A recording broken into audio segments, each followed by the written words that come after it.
మీద నాగమణి అంటారు మన పురాణాల్లో. పావును ఎత్తిమీదమని, పావును ఎత్తిమీదమని. పావును ఎత్తిమీదమని అంటే అర్థం ఏంటంటే కాంతి కిరణం చివర మొదట కాంతి కిరణం ఇలాగ ఫోటస్ అంటారు దాన్ని. ఆ ఫోటస్ ఆకారంలో ఫోటాన్ అనేటువంటి ఆకారంలో మెరుస్తూ ఉంటుంది.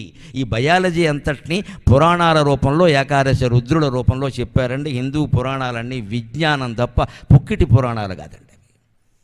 పెద్దలకి నమస్కారం పెట్టి కోరుతున్న ఎవరు బయాలజీకి సంబంధించిన వారు ఉన్న ఈ పరిశోధనలు జరిపించాలి.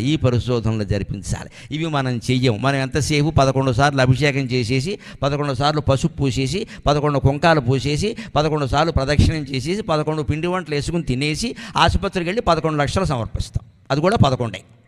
మనకి 11 మీదే దృష్టి ఎంతసేపు. అంతేగాని ఈ రుద్రనామాల్లో ఇంత బయాలజీ ఉంది, దీన్ని పరిశోధన చేద్దామని ఎవరికీ అనిపించదండి. అదేదో పూర్వం వాడు రాసుకున్నది కదమ్మా, గీసుకున్నది అది. అజా